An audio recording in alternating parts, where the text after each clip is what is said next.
కూలంకుషంగా details అన్నీ ఇచ్చారు. అయితే ఇది అతి ముఖ్యమైన సబ్జెక్ట్ కాబట్టి కొద్దిగా హైలైట్స్ మాత్రం ప్రభుత్వ విధానం కింద నేను ఎక్స్ప్లెయిన్ చేయాలనుకుంటున్నాను. అధ్యక్ష, వ్యవసాయం చూస్తే మన రాష్ట్రం ముఖ్యంగా వ్యవసాయం పెద్ద ఎత్తున సాగు చేసే రాష్ట్రం. ఈ సంవత్సరం దేశ వ్యవసాయ వృద్ధి రేటు 0.39. అదే మన రాష్ట్రానికి వస్తే 7.83% వృద్ధి రేటు వచ్చేది నమోదైంది. ఇంకొక పక్కన దేశ మన జనాభా రఫ్గా 4.2%. ఇండస్ట్రీ కానీ సర్వీస్ సెక్టర్ కానీ దానికంటే తక్కువే ఉన్నాం. కానీ వ్యవసాయంలో మాత్రం నేషనల్ జీడిపిలో 10% కాంట్రిబ్యూట్ చేసే ఏకైక రాష్ట్రం, అంటే మోర్ దెన్ డబల్. ఇది చూసినప్పుడు దిశ మనం వ్యవసాయాన్ని గడిచిన 5 సంవత్సరాల్లో అన్ని విధాల నష్టపోయాం, చాలా ఇబ్బందులు పడ్డాం. అందుకే స్వర్ణాంధ్ర 10 సూత్రాల్లో అగ్రిటెక్ ఒక ప్రిన్సిపల్, ఒక సూత్రం.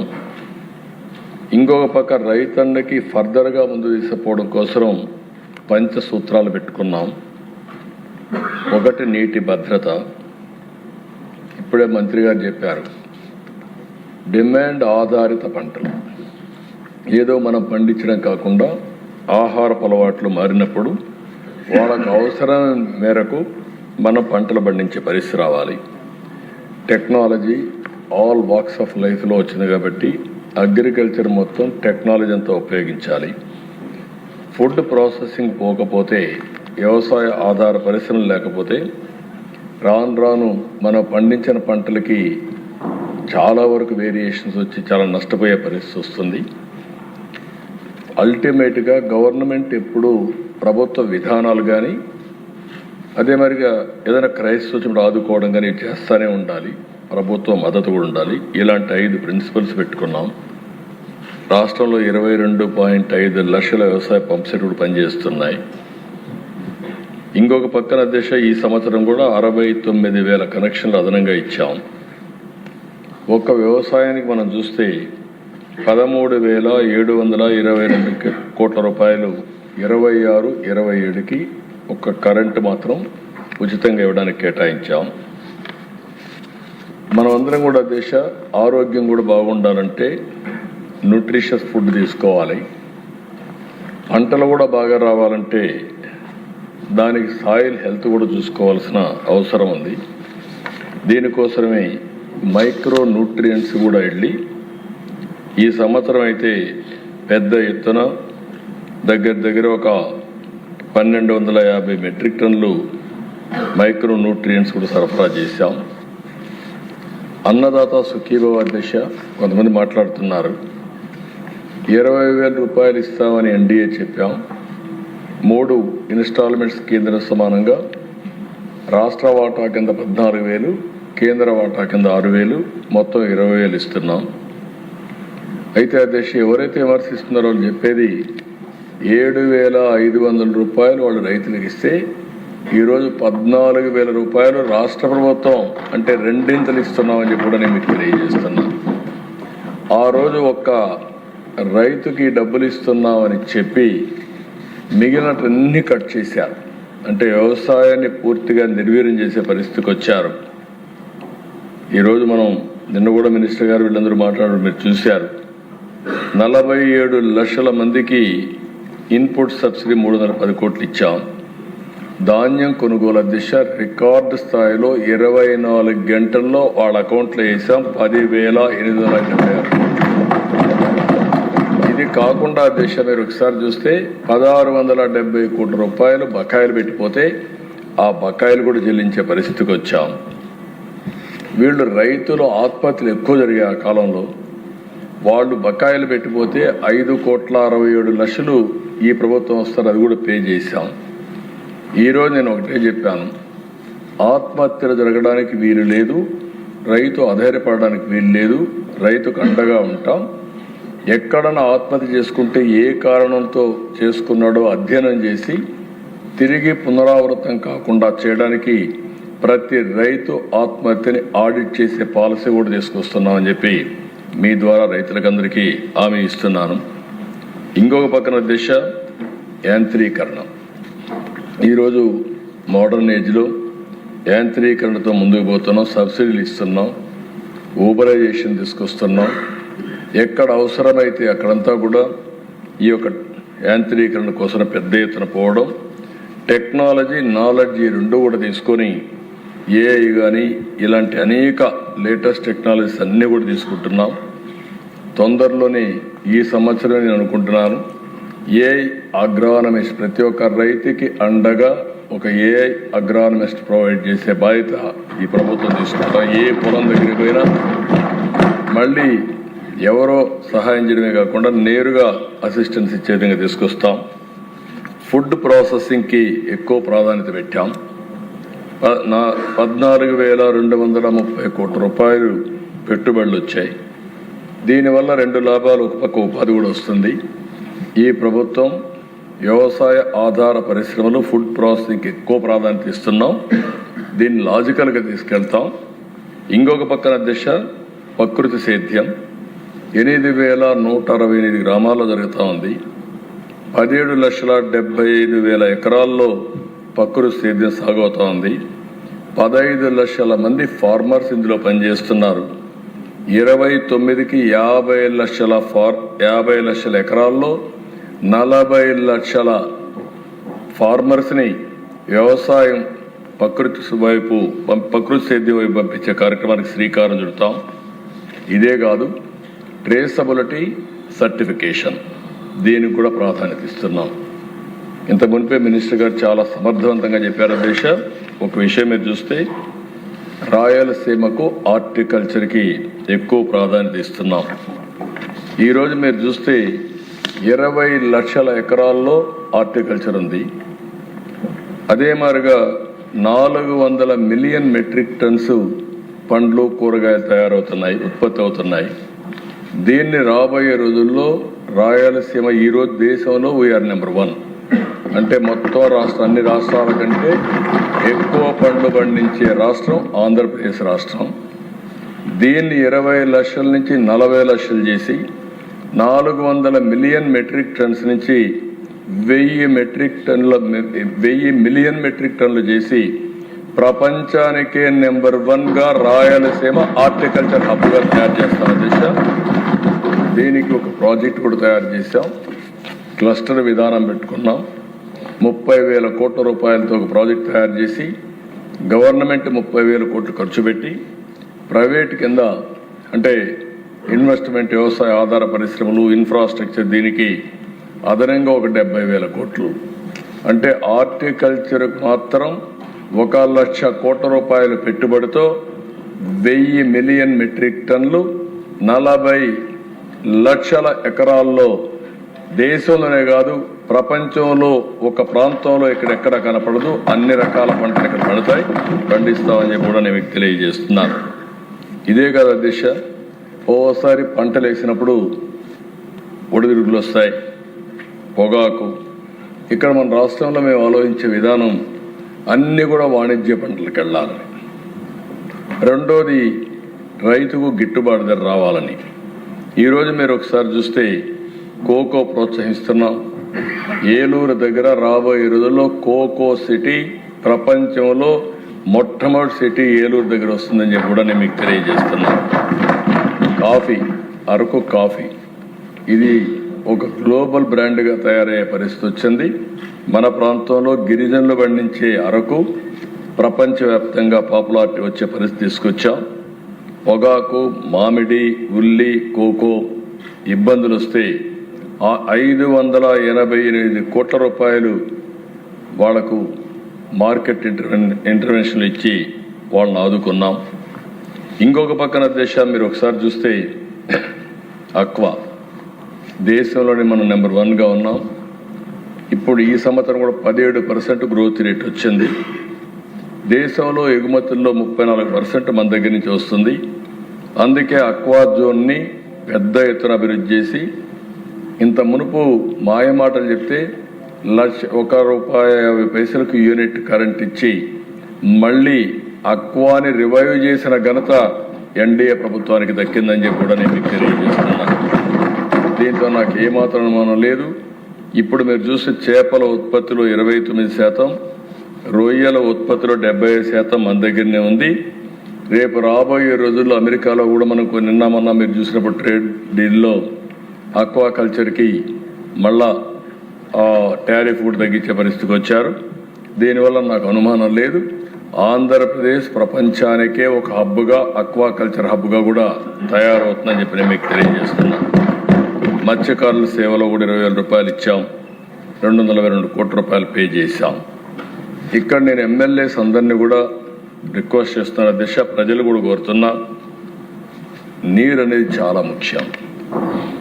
ఈ సంవత్సరం మళ్ళీ చూస్తే పోయిన సంవత్సరం 3-4% మనకు అడిషనల్గా రెయిన్ఫాల్ వచ్చింది. ఈ సంవత్సరం కొద్దిగా స్ట్రెయిన్ ఉంటుందని ఫోర్కాస్ట్ చేస్తున్నారు. ఎంత ఉంటుందనేది వేరే విషయం. కానీ మనం ఆలోచించుకోవాల్సింది, కష్టాలు వచ్చినప్పుడు కానీ తక్కువ వచ్చినా ఎక్కువ వర్షం పడినా నీటి భద్రత కాపాడుకోవడం మన బాధ్యత. దీనికి మనం ఆలోచించాల్సిన అవసరం ఉంది. ఎప్పటికప్పుడు నీళ్లుంటే ఎలాంటి కార్యక్రమం చేయొచ్చు. ఒక చిన్న ఉదాహరణ చూస్తే అధ్యక్ష, ఈరోజు అన్నమయ్య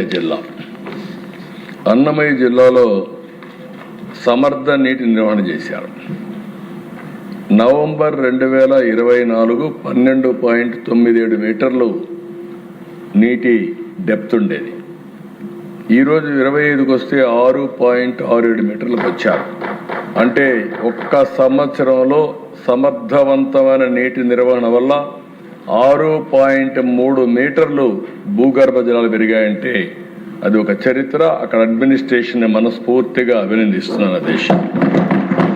ఇప్పటి వరకు మీరు ఒకసారి చూస్తే రాష్ట్రంలో 7.31 మీటర్లో నీళ్లు భూగర్భ జలాలు ఉన్నాయి. ఇంకొక పక్కన దేశ దీనివల్ల లాభం ఏంటని మీరు ఒకసారి ఆలోచిస్తే, మామూలుగా వీళ్ళు 24లో 336 మిలియన్ యూనిట్లు విద్యుత్ వాడితే 25లో 221 మిలియన్ యూనిట్లు మాత్రమే వాడారు. దీని విలువ అధ్యక్ష డిపార్ట్మెంట్కి సేవింగ్ చూస్తే 95 కోట్లు, 115 మిలియన్ యూనిట్లు ఆదా అయిన దానికి 95 కోట్ల రూపాయలు సేవ్ అయ్యే పరిస్థితి వచ్చింది. సమర్థవంతంగా మనం పనిచేస్తే ఎలాంటి ఫలితాలు వస్తాయో ఒక ఉదాహరణ. దీనికి అదనంగా మీరు ఒకసారి చూస్తే 20,000 హెక్టార్లు ఉద్యాన పంటలు పెరిగాయి. దీని విలువ 1,634 కోట్లు. అంటే మన జిఎస్డిపి 1,634 కోట్లు పెరిగింది. అదే మరి నీటి వల్ల భూగర్భ జలాలు పెరిగాయి కాబట్టి 95 కోట్ల రూపాయలు ఆదాయ పరిస్థితి వచ్చింది. అందుకే అధ్యక్ష అందరిని కోరుతున్నాం, దీనిపైన సాగునీటి సంఘాలు కూడా ఉన్నాయి. మీరు వాళ్ళని ఎప్పటికప్పుడు డ్రైవ్ చేయగలిగి రైతులు కూడా సమాయత్తం చేయగలిగితే సమర్థవంతమైన నీటి నిర్వహణ చేసి నీటి ఎద్దడిని పూర్తిగా నివారించే పరిస్థితి వస్తుంది. అందుకే ఈ ప్రభుత్వ విధానం +3 పోస్ట్ మాన్సూన్, -8 ప్రీ మాన్సూన్, ఇది ఒక పాలసీ కింద పెట్టుకున్నాం. దీనికోసం అన్ని విధాలా ముందుకు పోతామని చెప్పి కూడా నేను మీకు తెలియజేస్తున్నాను. ఇంకొక పక్కన అధ్యక్ష, ఈరోజు ఈ విషయాలు మనం చూసినప్పుడు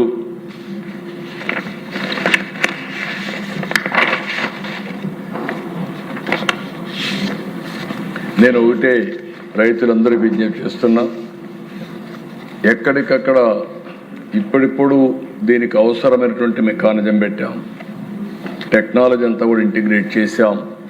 ఇవన్నీ ఇంటిగ్రేట్ చేసి రాబోయే రోజుల్లో రైతులకు పూర్తిగా అండగా ఈ ప్రభుత్వం ఉంటుందని మరొకసారి ఈ శాసనసభ ద్వారా అందరికీ విజ్ఞప్తి చేస్తున్నా. అయితే మేము ఇచ్చే విధానాలను మీరు కూడా అర్థం చేసుకోవాల్సిన అవసరం ఉంది. ఉదాహరణకు ఒకసారి ఆలోచిస్తే దిశ టెనెంట్ ఫార్మర్స్, ఓసారి టెనెంట్ ఫార్మర్స్ కూడా అంటే ఊహించని దానికంటే ఎక్కువ పంట వేసేయడం, ఒక్కొక్క 40 ఎకరాలు 30 ఎకరాలు వేసేయడం. దీనివల్ల ఓసారి నష్టం వస్తే కోలని దెబ్బతినడం, ఇలాంటి సమస్యలు కూడా వస్తున్నాయి. ఏది చేసినా ఒక పద్ధతి ప్రకారం చేయడం, టెనెంట్ ఫార్మర్స్ కూడా ఆదుకోవడానికి ఎంతవరకు చేయాలో చేస్తాం. వాళ్ళల్లో కూడా పరిమితులు పెట్టుకొని చేస్తే చాలా బాగుంటుందని వారికి కూడా విజ్ఞప్తి చేస్తున్నారు. రెండో అతి ముఖ్యమైన ప్రోగ్రాం అధ్యక్ష, ఇండ్లు. మీరు కూడా మీ ఆవేదన చెప్పారు. నేను ఆ విషయాలన్నీ ఇక్కడ మాట్లాడలే, కానీ అప్పుడు జరిగినటువంటి అవినీతి, ల్యాండ్ ఎక్విజిషన్లో, అదే మరిగా హౌసింగ్లో చాలా అవినీతి జరిగిందని అనేక ఆరోపణలు ఉన్నాయి.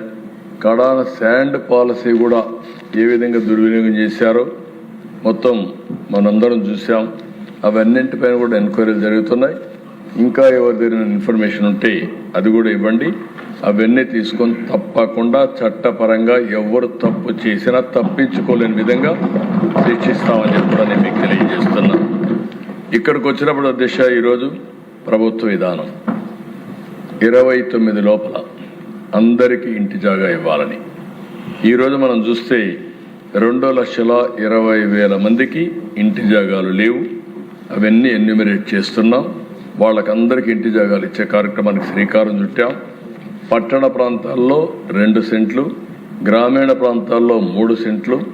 ఎక్కడన్నా కానీ ఇంటి జాగా దొరకకపోతే అపార్ట్మెంట్స్ కూడా కట్టించి 1+2 మరి కట్టించి అందరికీ ఇల్లు ఇవ్వాలనేది ఈ ప్రభుత్వం యొక్క డెసిషన్ అని చెప్పి కూడా నేను మీకు తెలియజేస్తున్నా. ఈ సంవత్సరం డిసెంబర్ వరకు, లాస్ట్ ఇయర్ అయితే మీరు చూశారు, ఇప్పుడే రాయచోట్ల నేనే వెళ్ళి 3 లక్షల ఇండ్లకు ఆ రోజు ప్రారంభం చేశాం.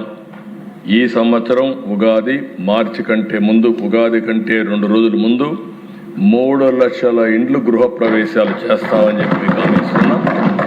అదే సమయంలో జూన్ 2026 2,50,000 చేస్తాం. అదే మరి సెప్టెంబర్లో ఇంకొక 2,10,000 చేస్తాం.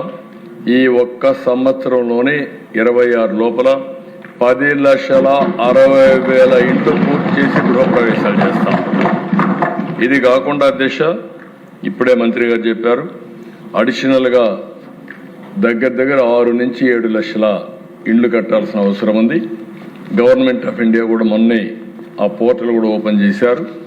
ఎలిజిబుల్ పర్సన్స్ అందరినీ కోరుతున్నా, ఇప్పటి వరకు ఇళ్ళు రాని వాళ్ళందరూ అప్లై చేసుకోండి.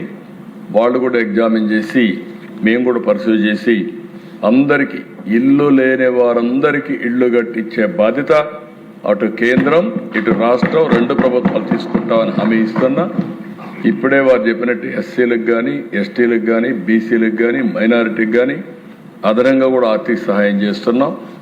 ఈ ప్రభుత్వ విధానం ఒకటే, పేదవాళ్ళందరికీ ఇల్లు కట్టించాలని, ఒక భద్రత, ఒక భరోసా ఇవ్వాలని ఆలోచనతో ముందుకు పోతున్నాం.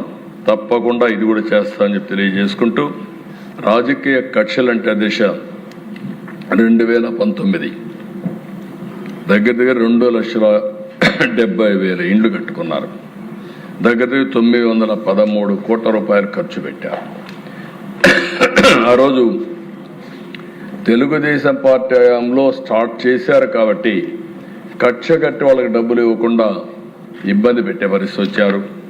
కేంద్రంలో కూడా రికార్డ్స్ పోనీయకుండా చేశారు. ఏదేమైనా నేను ఫైనాన్స్ చెప్పాను, మాకు ఒక మోరల్ రెస్పాన్సిబిలిటీ ఉంది. బాధితులను ఆదుకోవాలి. వాళ్ళ తప్పు కాదు, ఆనాటి పాలకుల తప్పు. ఆ తప్పుని మనం ఏదో విధంగా కరెక్ట్ చేయాలని చెప్పి చాలా స్పష్టంగా ఆదేశాలు ఇచ్చా. తొందరలోనే వాళ్ళందరికి కూడా సహాయం చేయడానికి ముందుకు వస్తామని మరొకసారి హామీ ఇస్తూ, ఈరోజు ఈ ప్రభుత్వం ఒక పక్క రైతులను ఆదుకోవడం, ఇంకొక పక్కన పేదవాళ్ళందరికీ 2029 లోపల ఇల్లు కట్టించడమే కాకుండా ఇంటి జాగా లేని వారికి ఇంటి జాగాలు ఇచ్చే బాధ్యత తీసుకుంటామని మరొకసారి విజ్ఞప్తి చేస్తూ సెలవు తీసుకుంటాను. ధన్యవాదాలు. ఇప్పుడు నిధుల కొరకు అభ్యర్థనలపై ఓటింగ్. 27వ అభ్యర్థన కింద వ్యవసాయ శాఖకు 11,535 కోట్ల 90,97,000 రూపాయలకు మించని సొమ్మును ప్రభుత్వానికి మంజూరు చేయాలి. 28వ అభ్యర్థన కింద పశుపోషణ మత్స్య శాఖకు 1,853 కోట్ల 21,64,000 రూపాయలకు మించని సొమ్మును ప్రభుత్వానికి మంజూరు చేయాలి. 30వ అభ్యర్థన కింద సహకార శాఖకు 209 కోట్ల 30,00,000 27,000 రూపాయలకు మించని సొమ్మును ప్రభుత్వానికి మంజూరు చేయాలి. 18వ అభ్యర్థన కింద గృహ నిర్మాణ శాఖకు 6,357 కోట్ల 30 లక్షల 97,000 రూపాయలకు మించిన సొమ్మును ప్రభుత్వానికి మంజూరు చేయాలి. 19వ అభ్యర్థన కింద సమాచార పౌర సంబంధాల శాఖకు 329 కోట్ల 56 లక్షల 97,000 రూపాయలకు మించిన సొమ్మును ప్రభుత్వానికి మంజూరు చేయాలి.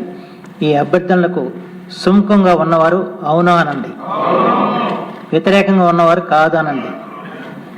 అవునన్నారు అందరూ అవునన్నారు కావున నిధుల కొరకు అభ్యర్థనలను మంజూరు చేయడం అయింది.